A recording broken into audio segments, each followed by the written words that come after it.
एक प्रोफेसर साहब आए क्लास के अंदर, है ना। उन्होंने बोला कि 2 दिन बाद हम आपका एक एग्जाम लेने वाले हैं बच्चों को। सारी क्लास एक्साइटेड हो गई कि ऐसा क्या पेपर है, अभी कुछ पढ़ाया भी नहीं है और 2 दिन बाद पेपर भी होने वाले हैं। 2 दिन के बाद जब प्रोफेसर साहब क्लास में आए तो बच्चे ऑलरेडी रेडी मोड में थे, है ना। तो उन्होंने अपना एक पेपर निकाल के बच्चों को दिया। जैसे ही पेपर दिया तो पहला पन्ना जो था, पहला पेज तो जो था क्वेश्चन पेपर का, वो बिल्कुल व्हाइट था। दूसरा जो पन्ना था उसके ऊपर एक बीच में ब्लैक डार्क सर्कल था, ब्लैक कलर का डार्क सर्कल था। बात समझ में आई।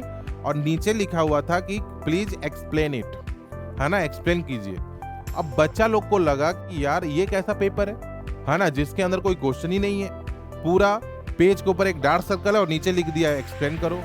फिर सोचा बच्चों ने कि चलो प्रोफेसर साहब ने दिया तो कुछ सोच के ही दिया होगा।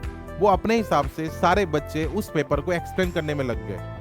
ठीक है, कोई बच्चा उस पेपर का थिकनेस, उस ब्लैक डार्क शीट का थिकनेस मेजर करने लगा, कोई उसकी रेडियस मेजर करने लगा।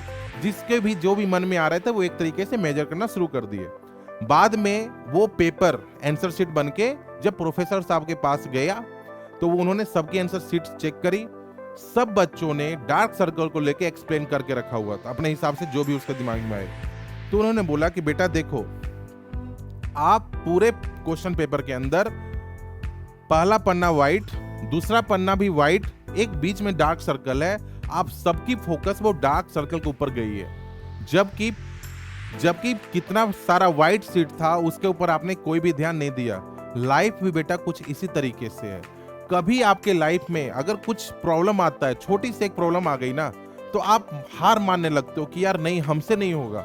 जबकि ये नहीं देखते कि इस छोटी सी प्रॉब्लम को अगर हम साइड कर दें तो हमारी लाइफ में कितनी चीजें आनंद के लिए है। हो सकता है आपका लाइफ स्टाइल बहुत अच्छा हो सकता है आपका हेल्थ बहुत अच्छा हो, है ना। तो आपके लाइफ को जीने के लिए, आप जिस भी लाइफ में जी रहे हो, आपके लाइफ को जीने के लिए न जाने करोड़ों लोग ऐसे होंगे जो आपके तरीके से जीना चाह रहे होंगे और वो जी नहीं पा रहे होंगे।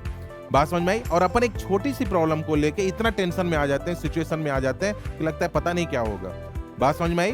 तो कहने का मतलब है कि अगर कोई निगेटिव चीज दिमाग में आ रही है तो उससे बचने की कोशिश कीजिए, क्योंकि उस निगेटिव चीज वो भी धीरे धीरे समय के साथ हट जाएगा, वो भी धीरे धीरे हट जाएगा। आप बस बचो, क्योंकि उस निगेटिव के रिस्पेक्ट में देखा जाए अपोजिट में, तो आपके पास कई सारे पॉजिटिव चीजें मौजूद है कि नहीं। कभी भी बेटा निगेटिव नहीं सोचना।